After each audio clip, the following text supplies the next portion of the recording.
हरि ओम हरि ओम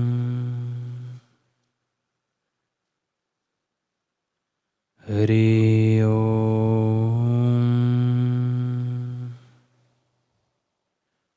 ओम श्री सद्गुरु परमात्मा ने नमः। श्री योग वशिष्ठ महारामायण।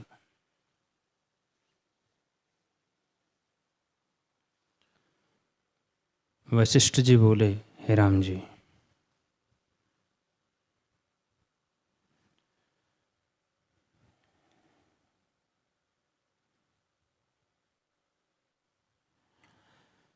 कुछ ऐसी सृष्टियाँ मैंने देखी जहाँ न सूर्य का प्रकाश था, न चंद्रमा का, न अग्नि का प्रकाश था, पर उनकी चेष्टा होती थी।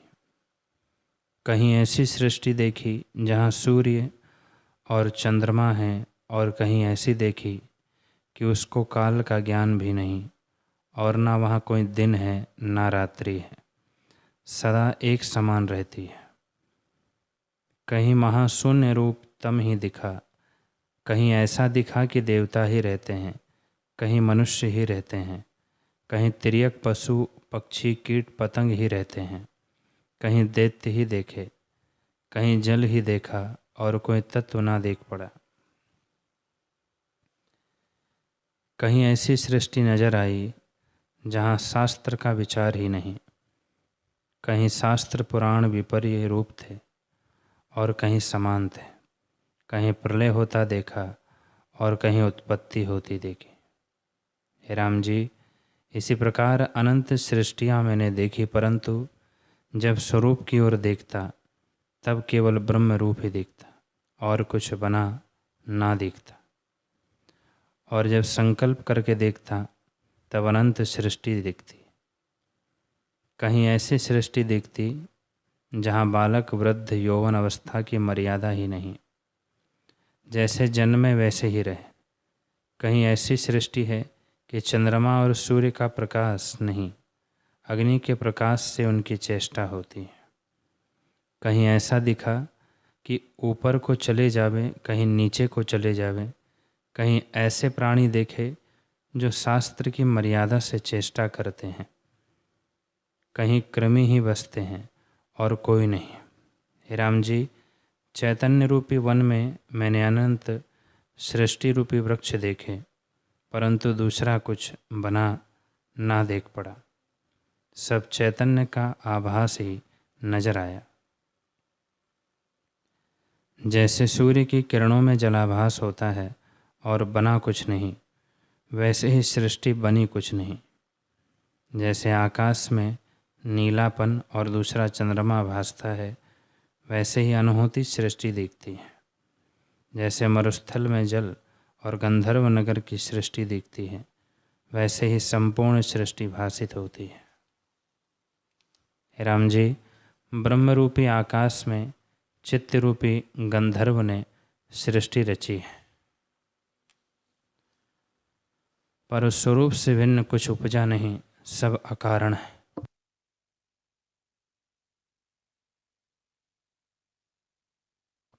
जो समवाय कारण बिना सृष्टि भासित हो, उसे ब्रह्मात्र जानिए। जैसे स्वप्न की सृष्टि बिना कारण होती है और अर्थाकार भासती है, तो भी अजात जात है, अर्थात उपजे बिना उपजी भासती है। वैसे ही संपूर्ण सृष्टि आभास मात्र है। हे राम जी, आभास में भी अधिष्ठान सत्ता होती है, जिसके आश्रय से आभास फुरता है। सच्चिदानंद ब्रह्म सबका अधिष्ठान है, सब आत्मता से ही स्थित है। ब्रह्म सत्ता से भिन्न कुछ नहीं, चेतना से ही नानत्व भासता है, परंतु नानत्व हुआ कुछ नहीं। आत्मा ही सर्वदा अपने आप में स्थित है। जैसे क्षीर समुद्र में वायु से नाना प्रकार के तरंग उठते दिखते हैं, तो भी क्षीर से भिन्न नहीं। ऐसा क्षीर समुद्र का तरंग कोई नहीं जिसमें घृत ना हो। वैसे ही जो कुछ पदार्थ हैं, उन सब में ब्रह्म सत्ता प्रविष्ट है। जैसे दूध को मथने से घृत निकलता है, वैसे ही विचार करने से जगत ब्रह्म स्वरूप भासता है, कुछ भिन्न नहीं दिखता।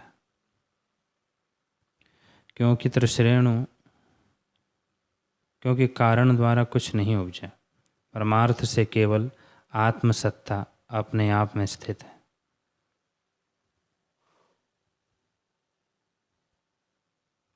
स्फुरण रूपी भ्रम से कुछ हुआ नहीं।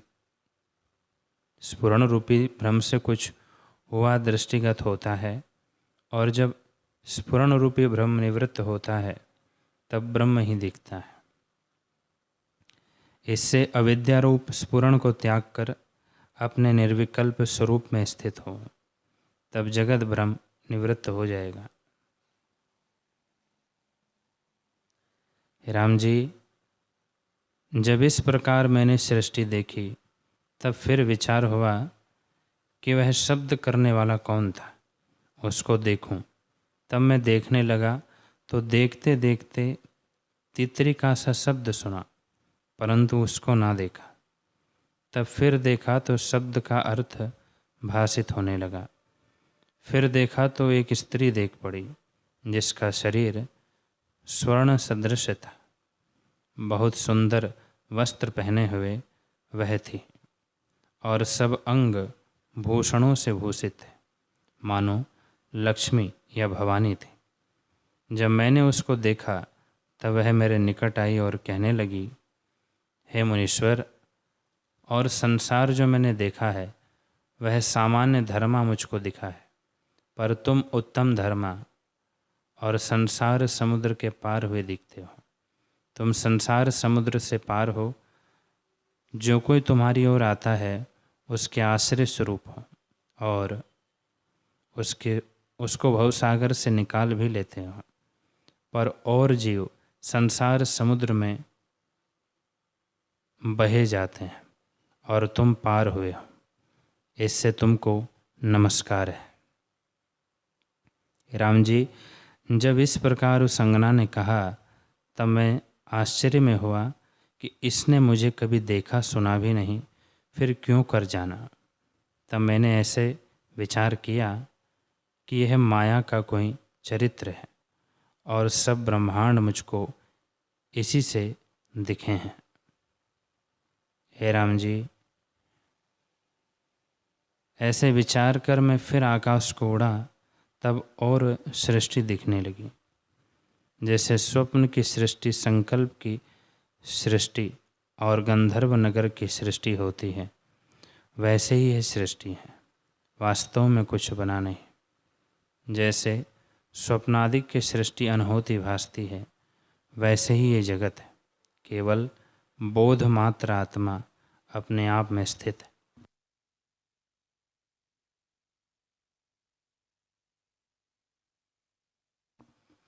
राम जी, जब मैं बोध में स्थित होकर देखता तब मुझको आत्मा ही दिखता, और जब संकल्प करके देखता तब नाना प्रकार के जगत भासित होते, कहीं नष्ट होते और कहीं नष्ट होकर उत्पन्न होते। जैसे पीपल के पत्ते गिरते हैं और वैसे ही उपजते हैं, वैसे ही जगत उपजते देखें, कहीं ऐसे दिखते कि नाश होकर और के और उत्पन्न हो रहे हैं, कहीं उत्पन्न होते ही दिखते हैं, और कहीं भिन्न भिन्न सृष्टि और भिन्न भिन्न शास्त्र देखें। कहीं सूर्य, चंद्रमा, तारों का चक्र ऐसे ही फिरता दिखा, और कहीं और प्रकार देखा। कहीं नरक की सृष्टि और कहीं स्वर्ग के स्थान देखे। इसी प्रकार अनंत सृष्टियाँ देखी, अनंत रुद्र देखे, अनंत ब्रह्मा देखे, अनंत विष्णु देखे। कहीं प्रलय के मेघ गरजते थे, कहीं सुमेरु आदि पर्वत उड़ते दिखते थे, कहीं ब्रह्मांड जलते और 12 सूर्य तपते थे, और कहीं ऐसे स्थान नजर आते थे कि प्राणी जन्मते ही पुष्ट हो जाते। कहीं ऐसी सृष्टि दृष्टिगोचर हुई कि एक सृष्टि में मरा और दूसरी सृष्टि में आया, और दूसरी सृष्टि में मरा, उसी सृष्टि में आया। कहीं प्रलय होता देखा, कहीं ज्यों की त्यों सृष्टि देखी। जैसे दो पुरुष एक ही शैया पर सोए हों और दोनों को स्वप्न आवे, तो एक की सृष्टि में प्रलय होता है और दूसरे की ज्यों की त्यों रहती है। इसमें कुछ आश्चर्य नहीं। हे राम जी, इस प्रकार मैंने अनंत सृष्टियाँ देखी, परंतु उनमें सार ब्रह्म सत्ता ही थी और सब स्वप्नवत थे। जैसे केले के वृक्ष में सार कुछ नहीं निकलता, वैसे ही उस स्थान में सार कुछ न देखा। हे राम जी, क्रिया, काल आदि सब विश्व ब्रह्म स्वरूप है। जैसे समुद्र में तरंग बुलबुले सब जल रूप है, वैसे ही सब जगत ब्रह्म स्वरूप है, भिन्न नहीं। जैसे क्षीर समुद्र में तरंग क्षीर से उत्पन्न नहीं होते,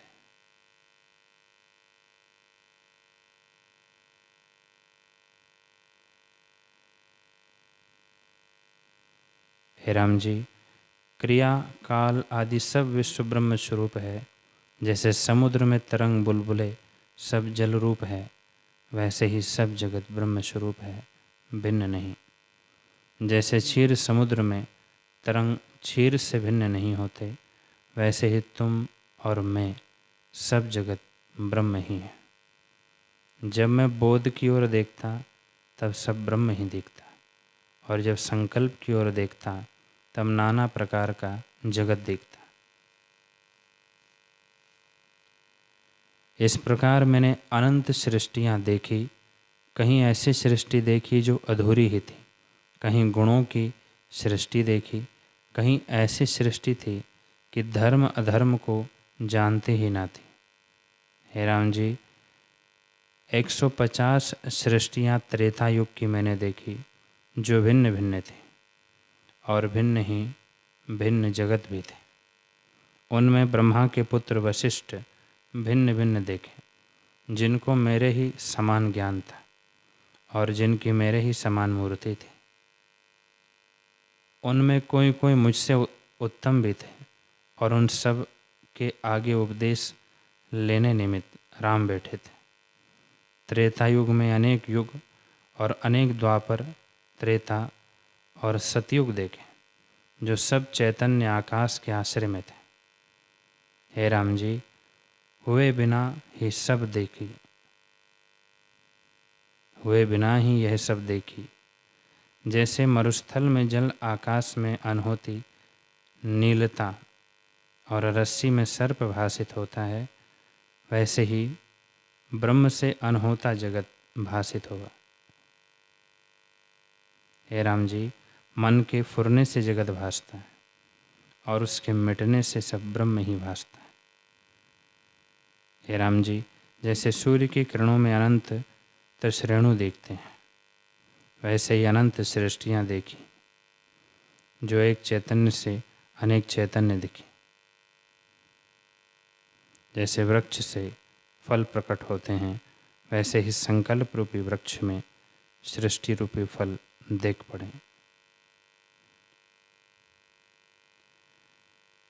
जैसे एक गूलर के फल में अनंत मच्छर होते हैं, वैसे ही एक आत्मसत्ता के आश्रित अनंत सृष्टियाँ संकल्प के फुरने से मुझको देख पड़ी।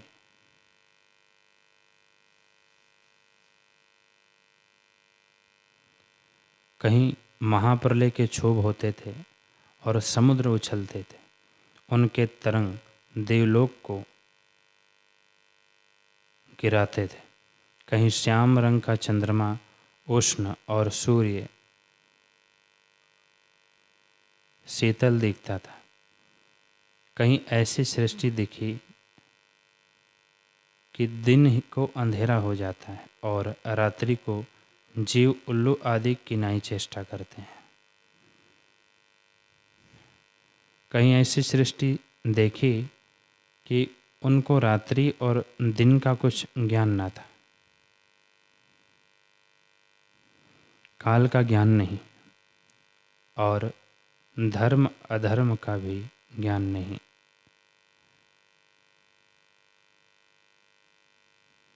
मनमाने आचरण करते थे।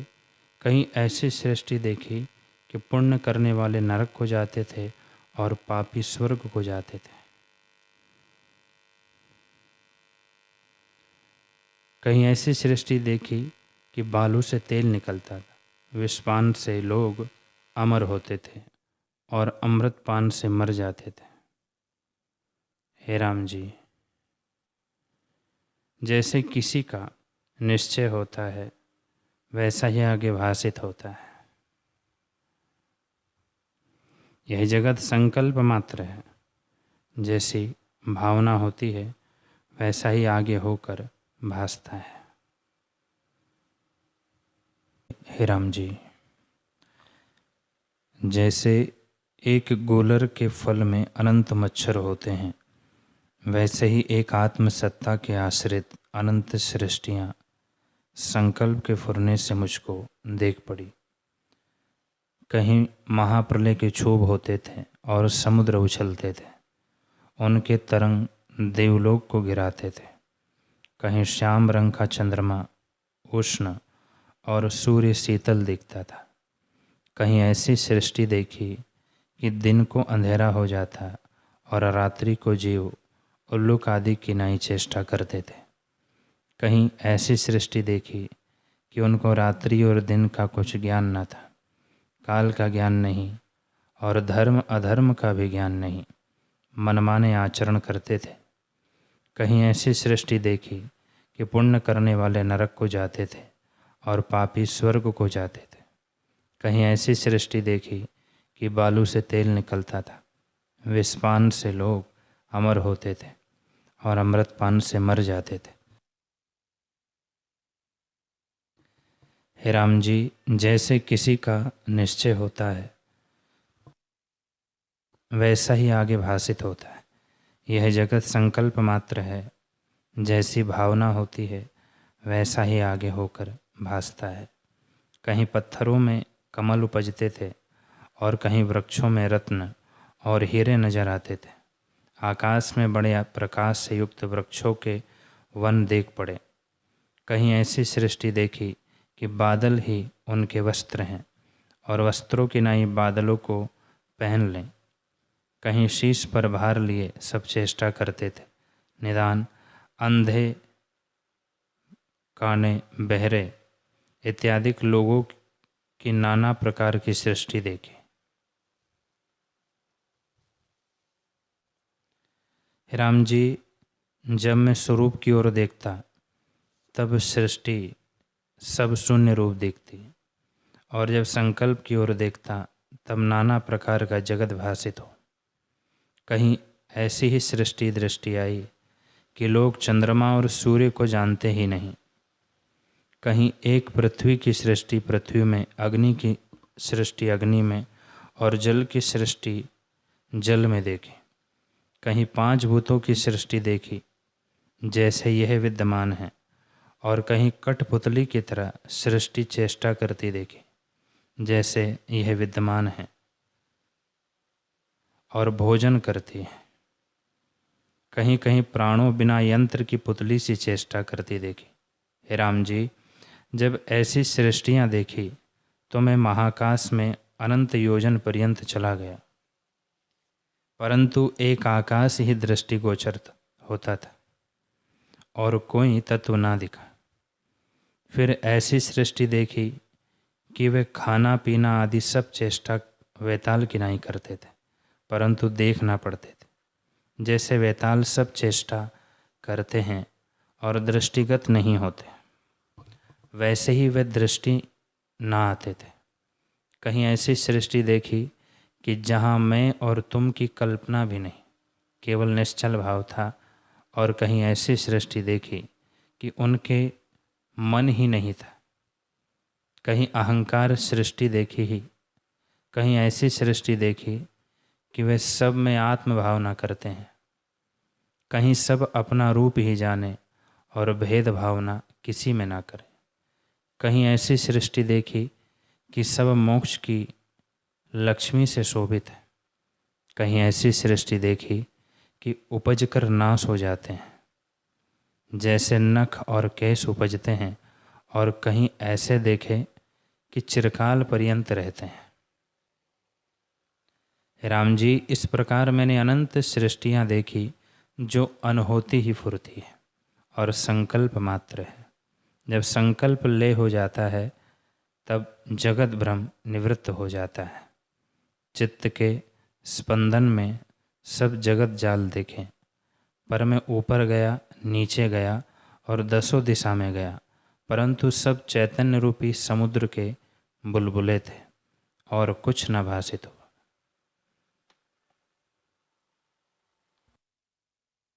हे राम जी, चिदाकाश ब्रह्म अपने आप में स्थित है, जैसे जल अपने जलभाव में स्थित है और उसमें जो चैतन्य मुखत्व होता है उसको मुनीश्वर चित्ताकाश कहते हैं।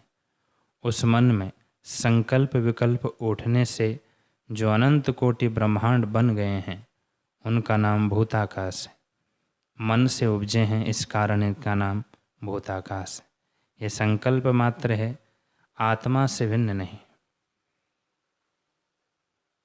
श्री राम जी ने पूछा, है भगवान, यदि यह नियम है कि ब्रह्मा के दिन में प्राणी उत्पन्न होते हैं, रात्रि में उनका प्रलय हो जाता है और जब महाप्रलय होता है तब कोई प्राणी नहीं रहता, सब ब्रह्म सत्ता में लीन हो जाते हैं और सब जीवन मुक्त हो जाते हैं, केवल सूक्ष्म ब्रह्म ही शेष रहता है, तो उस सूक्ष्म ब्रह्म से फिर कैसे सृष्टि उत्पन्न होती है?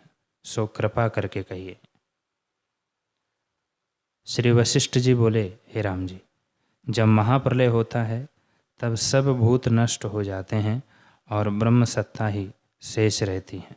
उसको तुम मानते हो? क्योंकि तुमने भी कहा कि पीछे ब्रह्म सत्ता ही शेष रहती है। जब तुमने माना कि सबका कारण ब्रह्म ही शेष रहता है, तब सोचो वह ब्रह्म सत्ता शुद्ध स्वरूप और आकाश से भी सूक्ष्म है, वरन आकाश के 1000वें भाग से भी अति सूक्ष्म है। हे राम, ऐसे सूक्ष्म ब्रह्म से जगत की उत्पत्ति कैसे कहूँ? और जब उत्पत्ति ही नहीं तो उसका प्रलय कैसे कहूँ? जब उत्पत्ति ही नहीं तो उसका प्रलय कैसे हो? यह जगत जो दिखता है वह ब्रह्म का हृदय है। अपनी स्वभाव सत्ता का नाम हृदय है। जैसे स्वप्न में अपनी संबित ही देश काल पर्वत आदि को रूप रखती है, वैसे ही यह जगत संबित रूप है और अपने स्वरूप के अज्ञान से हुए कि नहीं दुखदायक भासता है।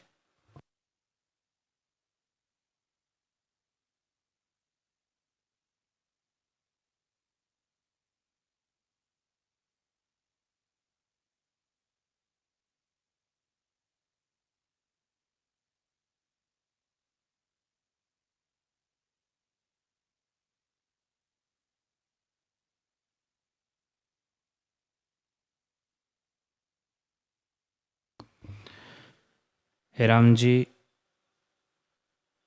जैसे स्वप्न में अपनी संबित ही देश काल पर्वत आदि को रूप रखती है, वैसे ही ये जगत संबित रूप है और अपने स्वरूप के अज्ञान से हुए कि नहीं दुखदायक भासता है। जैसे अपनी परछाई में अज्ञान से भूत की कल्पना करके बालक भय पाता है, पर जब विचार से देखता है तब भय निवृत्त हो जाता है, वैसे ही यह जगत उपजा नहीं। हे राम जी, चैतन्य संबित ही जगत के आकार से भासित होती है और कुछ वस्तु नहीं। जब सब वही हुआ तब आदि सर्ग और प्रलय सब उसी के अंग है, भिन्न नहीं। अस्ति नास्ति उदय अस्त आदि सब शब्द आकाश रूप है और सबका अधिष्ठान आत्मसत्ता है। सब शब्द ब्रह्म ही में होते हैं और ब्रह्म सब शब्दों से रहित भी है। जो वह शब्दों से रहित हुआ तो जगत की उत्पत्ति और प्रलय क्यों कर कहा जाए? आत्मा अछेद, आधार्य, अक्लेंद और अदृश्य है, इंद्रियों का विषय नहीं है, जगत भी अविनाशी है, क्योंकि उपजा ही नहीं। हे राम, जगत भी आत्मा से भिन्न नहीं, आत्मरूप ही है। और जब आत्मरूप है तो विकार कहाँ हो। सब शब्द और अर्थ का अधिष्ठान आत्मसत्ता है। इससे जगत ब्रह्म स्वरूप है। जैसे अंग वाला सब अंग अपने ही जानता है, वैसे ही सब जगत ब्रह्म के अंग है और वह सबको जानता है।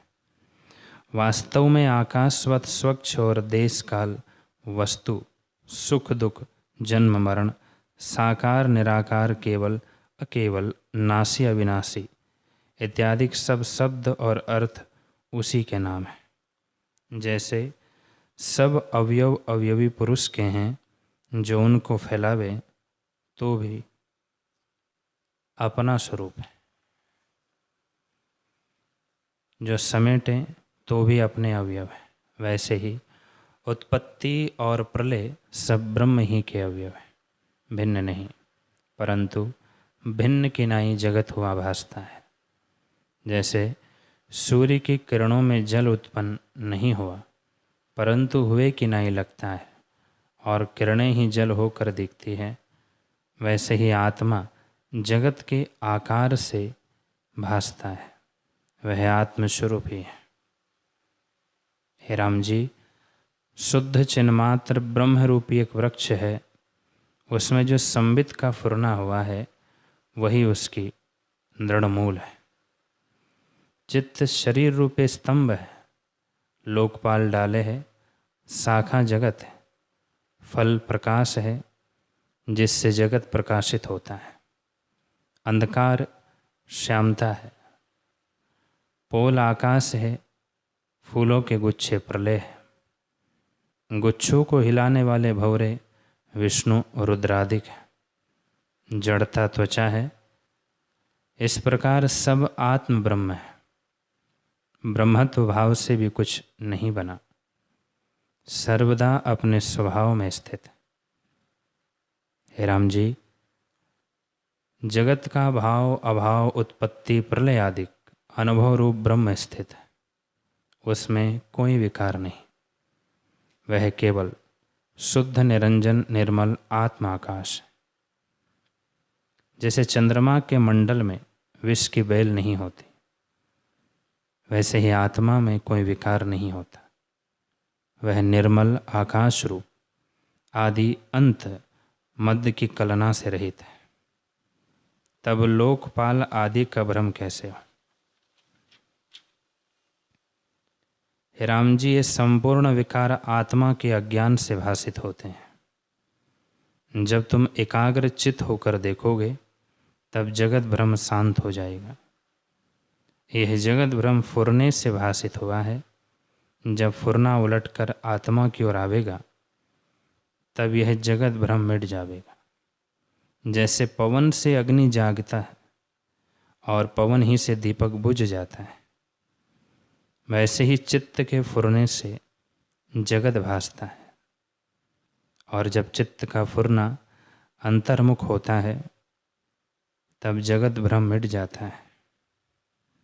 हे राम जी, जब ज्ञान से देखोगे तब अज्ञान रूप फुरने का त्रैकालिक अभाव हो जाएगा और आत्मा में बंधन मुक्ति नाभासित होगी। इसमें कुछ संशय नहीं। यह जगत जाल आत्मा में नहीं उपजा, अज्ञान से भासित होता है। जब विचार करके देखोगे तब अष्ट सिद्धि का ऐश्वर्य तृणवत भासित होगा।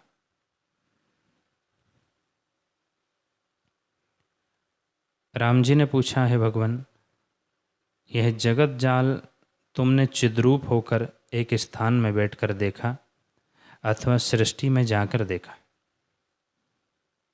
वशिष्ठ जी बोले, हे राम जी, मैं अनंत आत्मा, सर्वशक्ति संपन्न और सर्वव्यापी चिदाकाश हूँ। मुझ में आना जाना कैसे हो। न एक स्थान में बैठकर देखा और न सृष्टि में जाकर देखा। हे राम जी, मैं चिदाकाश हूँ, मैंने चिदाकाश में ही यह सब देखा। हे राम जी, जैसे तुम अपने अंगों को शिखा से लेकर नख पर्यंत देखते हो, वैसे ही मैंने ज्ञान नेत्र से अपने आप में यह जगत देखा, जो निराकार, निरवयव, आकाश रूप, निर्मल, सावयव और फुरने से देख पड़ा है। वास्तव में कुछ नहीं, केवल आकाश रूप है। जैसे स्वप्न में सृष्टि का अनुभव हो, परंतु संवित रूप है, बना कुछ नहीं। और जैसे वृक्ष के पत्ते, टास, फूल, फल सब वृक्ष के अंग होते हैं, वैसे ही ज्ञान नेत्र से मैंने जगत को देखा।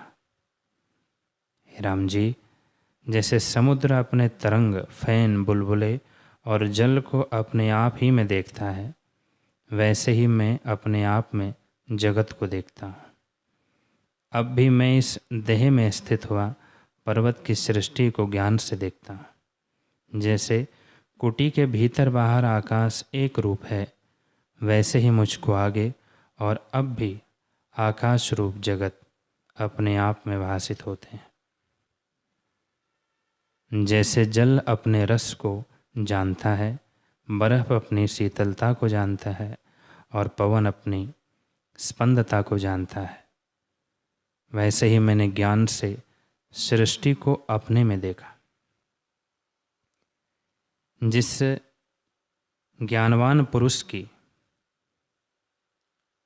शुद्धि बुद्धि में एकता हुई है, वह अपने को सर्वात्मा देखता है और जिसको आत्म स्थिति हुई है, वह आवेदन को भी आवेदन देखता है और कभी उपजा नहीं मानता। जैसे देवता अपने अपने स्थान में बैठे हुए दिव्य नेत्रों से कोटि योजन पर्यंत अपने को विद्यमान देखते हैं,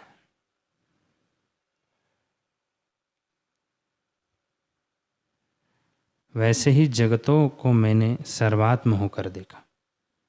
जैसे पृथ्वी में जो निधि, औषधि और रस सहित पदार्थ होते हैं, उन्हें पृथ्वी अपने में ही दिखती है, वैसे ही मैंने जगत को अपने में ही देखा।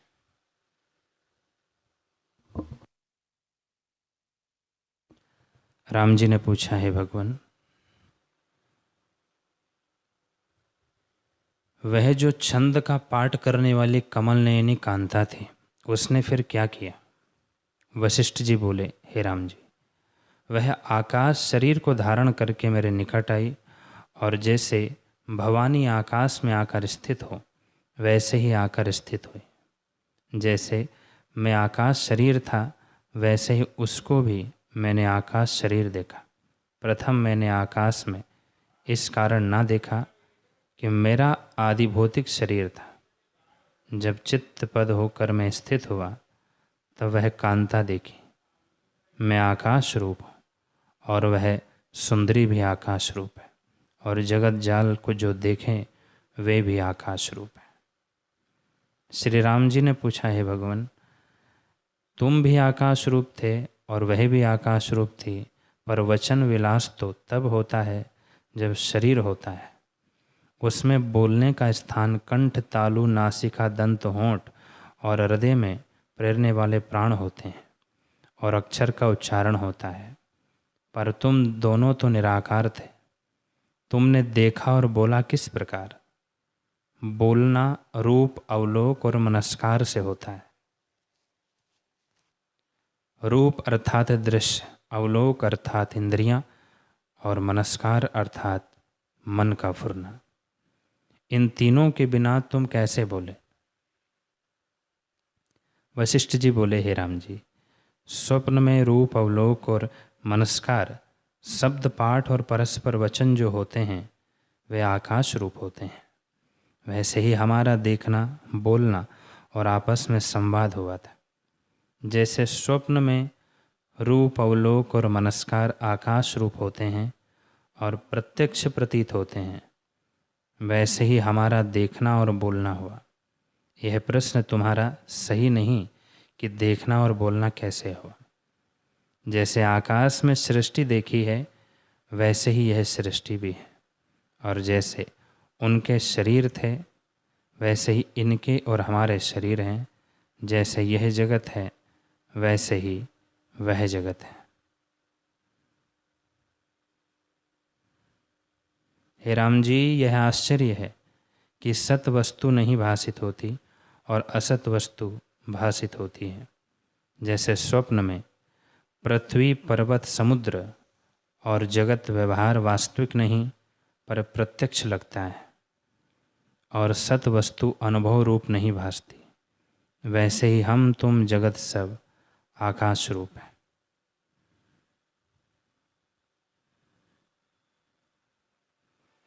हे राम जी,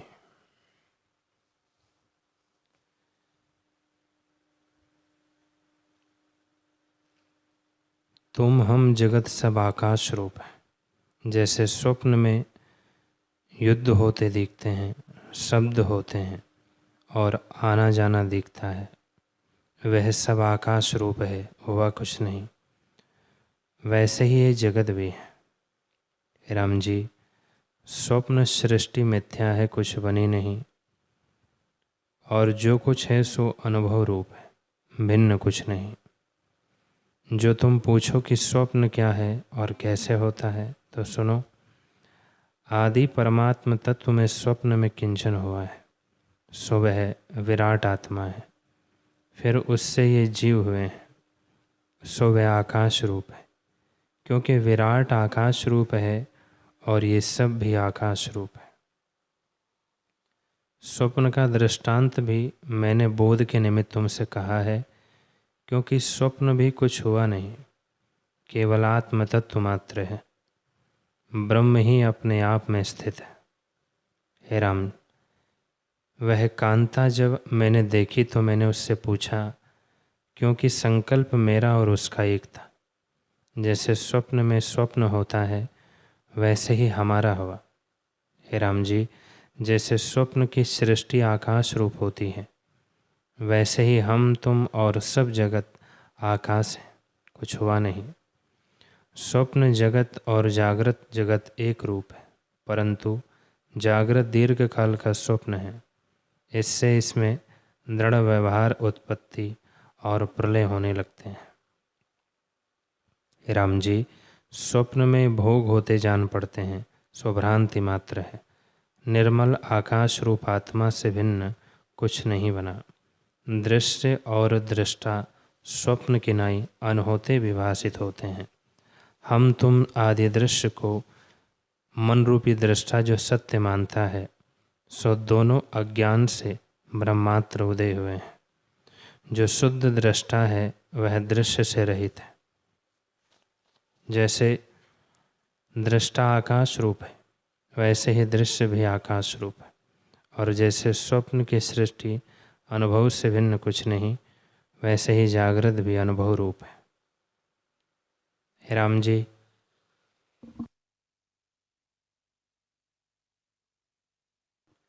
चिदाकाश जो अनंत आत्मा है, वह इस जगत का कारण कैसे हो सकता है। जैसे स्वप्न की सृष्टि का कारण कोई नहीं, वैसे ही जागृत जगत का कारण भी कोई नहीं, क्योंकि हुआ कुछ नहीं। जो कुछ है वह अनुभव रूप है, इससे यह जगत अकारण है। हे राम जी, सब जीव आकाश रूप है और अनेक स्वप्न की सृष्टि जो नाना प्रकार की होती है, वह भी आकाश रूप है। उसका कुछ आकार नहीं। जो निराकार अद्वैत आत्म सत्ता है, उसमें आदि में आभास रूप जगत फुरा है, तो वह आकाश रूप क्यों ना हो। अब साकार और निराकार का भेद कहते हैं, सो सुनो। एक चित्त है, दूसरा चैत्य। चित्त शुद्ध चिन्मात्र का नाम है और चैत्य दृश्य फुरने को कहते हैं। जिस चित्त से दृश्य का संबंध है उसका नाम जीव है। जिस चित्त का अज्ञान से द्वैत का संबंध है और अनात्म में आत्म अभिमान है, वह जीव साकार रूप है। उसके स्वप्न की सृष्टि भी आकाश रूप है। जो अचेत्य चिन्मात्र निराकार सत्ता है, तो उसका स्वप्न आभास रूप जगत आकाश रूप क्यों ना हो। हे राम जी, यह जगत निरुपादान है, अर्थात कुछ बना नहीं, और चिदाकाश निराकार रूप है। जैसे स्वप्न में जगत अकृत्रिम होता है, वैसे ही ये जगत है। न इसका कोई निमित्त कारण है और न समवाय कारण है, पर आत्मा अच्युत और अद्वैत है। उसे दृश्य का कारण कैसे कहिए? हे राम जी, ना कोई करता है, ना भोगता है, ना कोई जगत है, और नहीं कहना भी नहीं बनता। जो ज्ञानवान है वह पाषाणवत मौन स्थित होता है, और जब प्रकृत आचार आ पड़ता है तब उसको भी करता है। राम जी ने पूछा, है भगवान, वह जो तुम्हारे निकट आकाश रूप कांता आई, तो वह शरीर बिना अनेक का च ट त आदि अक्षर कैसे बोली? जो तुम स्वप्न की नाई कहो, तो स्वप्न में भी केवल आकाश होता है, वहाँ य र ल व आदि कैसे बोलते हैं? वशिष्ठ जी बोले, हे राम, स्वप्न में जो शरीर होता है वह आकाश रूप है। उसमें क च ट त आदि अक्षर कभी उदिष्ट नहीं हुए। जैसे मृतक कभी नहीं बोलता, वैसे ही आकाश रूप आत्मा में शब्द कभी नहीं उठता। जो तुम कहो कि स्वप्न में जो ये या र ल व आदि अक्षर प्रवृत्त होते हैं, तो उसका उत्तर यह है कि जो कुछ शब्द वहाँ सत हुए होते तो उन्हें निकट बैठे लोग भी सुनते। हे राम जी, निकट बैठे ने नहीं सुना, तो ऐसे में कहता हूँ कि आकाश रूप है, कुछ हुआ नहीं, और जो हुआ नहीं और जो हुआ भासित होता है वह भ्रांति मात्र है, केवल चिन्ह मात्र आकाश का किंचन है। आकाश में आकाश ही स्थित है, वैसे ही ये जगत भी कुछ हुआ नहीं। हे राम जी, जैसे चंद्रमा में श्यामता, आकाश में वृक्ष और पत्थर में पुतलियां नृत्य करती लगे तो मिथ्या है, वैसे ही इस जगत का होना भी मिथ्या है। हे राम जी, स्वप्न में जो जगत दिखता है वह चिदाकाश का किंचन है, वह भी आकाश रूप है, उससे भिन्न नहीं। जैसे स्वप्न का जगत आकाश रूप है, वैसे ही ये जगत भी आकाश रूप है, और जैसे यह जगत है वैसे ही वह जगत भी है। यह जो आकाश है सो आत्माकाश में अनाकाश है। जैसे स्वप्न की सृष्टि ब्रह्म से दिखती है, वैसे ही जगत भी ब्रह्म से प्रत्यक्ष लगता है।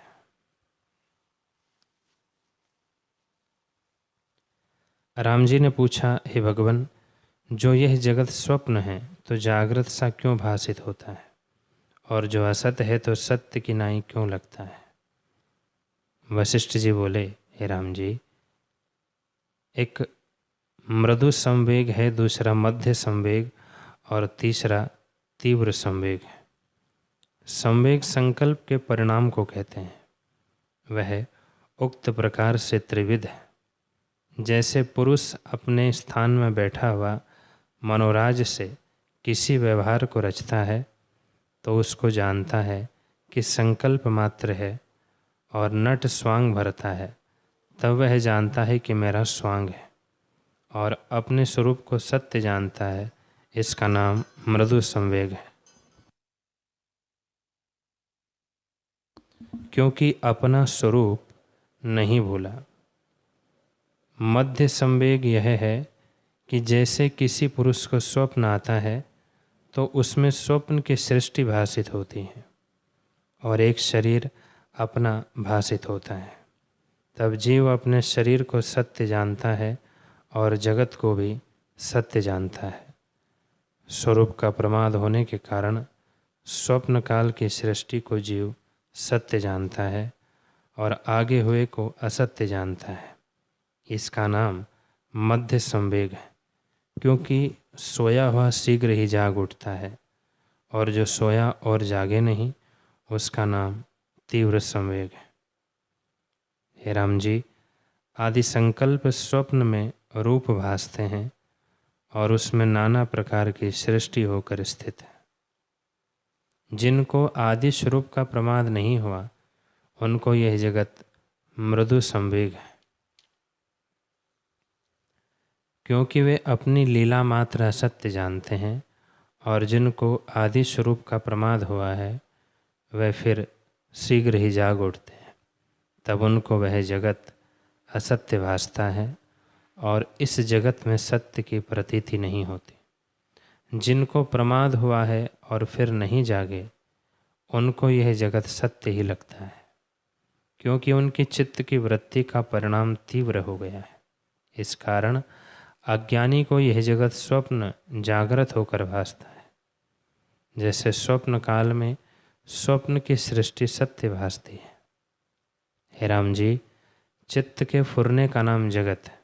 जब चित्त बहिर्मुख होता है, तब जगत रूप से भासता है और स्वरूप का अज्ञान होता है। जब अज्ञान होता है, तब जगत भ्रम दृढ़ होता जाता है। इससे इस जगत का कारण अज्ञान है। हे राम जी, आत्मा के अज्ञान से जगत भासता है। जब आत्मज्ञान होगा, तब जगत भ्रम निवृत्त हो जाएगा। वह आत्मा अपना आप है, इससे आत्म पद में स्थित हो, तब जगत भ्रम निवृत्त हो जाएगा। राम जी, अज्ञान से इस जगत की सत्य प्रतीति होती है और उसमें जैसी जैसी भावना होती है, वैसे ही रूप में जगत भासता है। राम जी, जिस प्रकार जगत भ्रम सत्य होकर भासता है, वह भी सुनो। जो अज्ञानी जीव है, वह जब मृतक होता है तब मुक्त नहीं होता, बल्कि अज्ञान के वश जड़ पत्थर सदृश होता है, क्योंकि चैतन रूप है। हे राम जी, जब मृत्यु होती है, तब आकाश रूप चित्त में ही जगत फुराता है और अपनी वासना के अनुसार नाना प्रकार का होकर जगत भासता है एवं नाना प्रकार के व्यवहार रचना क्रिया सहित होकर भासते हैं। जीवों की कल्प पर्यंत सब क्रियाएं अंतवाहक होती है, जैसी हमारी है। हे राम जी, तुम देखो, वह जगत क्या है, किसी कारण से तो नहीं उपजा। जैसे स्वप्न जगत कल्पना मात्र से सत भासता है, वैसे ही इस जगत को भी जानो। हे राम जी, यह जो तुमको स्वप्न आता है, उसमें जो पुरुष और पदार्थ हैं, वे भी सत्य हैं, क्योंकि ब्रह्म सत्ता सर्वात्मा है। हे राम जी, प्रबोध होने से भी स्वप्न के पदार्थ विद्यमान भासते हैं। इसी से कहा है कि स्वप्न संकल्प और जागृत तुल्य है। जैसे आगे शुक्र ब्राह्मण के पुत्र इंद्र, लवण और गाधी का उदाहरण कहा है। इनको मनोराज्य भ्रम प्रत्यक्ष हुआ। दीर्घतपा को, जिसका उदाहरण आगे कहेंगे, प्रत्यक्ष स्वप्न हुआ है। प्रत्येक जीव की अपनी सृष्टि है, संकल्प अपना अपना है, इससे सृष्टि भिन्न भिन्न है, पर सबका अधिष्ठान आत्मसत्ता है। सब सृष्टि का प्रतिबिंब आत्मरूपी आदर्श में होता है और सब सृष्टि आत्मा का अनुभव है। जैसे बीज से वृक्ष उत्पन्न होता है और उस वृक्ष से और वृक्ष होते हैं, तो भी विचार से देखो कि बीज तो एक ही था और सब वृक्ष आदि उसी बीज से उपजे हैं। वैसे ही एक आत्मा से अनेक सृष्टियाँ प्रकाशित होती हैं, परंतु स्वरूप से भिन्न कुछ नहीं। जैसे एक पुरुष सोया है और उसको स्वप्न की सृष्टि भासती है, और फिर स्वप्न में जो बहुत जीव भासते हैं, उनको भी वह अपने अपने स्वप्न की सृष्टि भासती है। हे राम जी, जिससे आदि स्वप्न की सृष्टि भासती है, वह पुरुष एक ही है। उसे एक ही में अनंत सृष्टियाँ चित्त के फुरने से होती हैं। वैसे ही आत्मसत्ता के आश्रय से अनंत सृष्टियाँ फुरती हैं। परंतु स्वरूप से कुछ हुआ नहीं, सब आकाश रूप है। जीवों को अपनी अपनी सृष्टि अज्ञान से भासती है। हे राम जी, जीवों को अन्य सृष्टि का ज्ञान नहीं होता, वे अपनी ही सृष्टि को जानते हैं, क्योंकि संकल्प भिन्न भिन्न है। कितनों के लेखे हम स्वप्न के नर हैं और कितने ही हमारे लेखे स्वप्न के नर हैं। वे और सृष्टि में सोए हैं और हमारी सृष्टि उसको स्वप्न में देखती है। तिनके लिए हम स्वप्न के नर हैं और जो हमारी सृष्टि में सोए हैं उनको स्वप्न में और सृष्टि भाषित हुई है, वे हमारे स्वप्न के नर हैं। हे राम जी, इस प्रकार आत्म तत्व के आश्रय से अनंत सृष्टि भासती है। जो जीव सृष्टि को सत जानकर विचरते हैं वे मोक्ष मार्ग से शून्य है। जैसे जो मनुष्य शयन करता है उसको स्वप्न में चित्त का परिणाम होता है, उसमें जो जीव होते हैं उनको फिर स्वप्न होता है, तब उनको अपनी अपनी सृष्टि भासती है। हे राम जी, तो वह अनंत सृष्टि अनुभव के आश्रय होती है।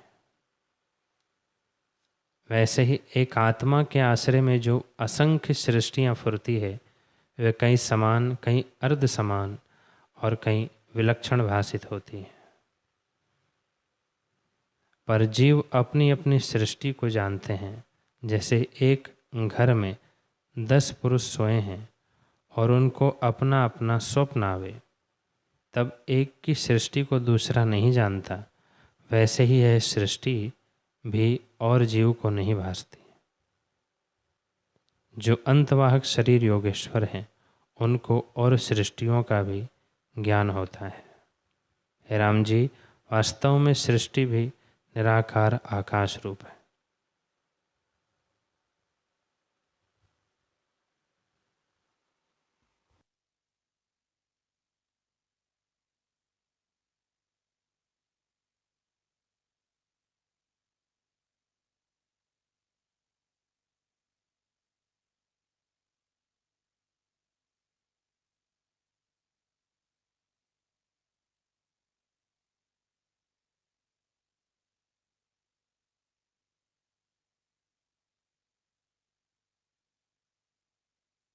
हरि ओम, हरि ओम। ओम पूर्णमदः पूर्णमिदं पूर्णात् पूर्णमुदच्यते पूर्णस्य पूर्णमादाय पूर्णमेवावशिष्यते। ओम शांति शांति शांति। श्री सद्गुरुदेव भगवान की जय।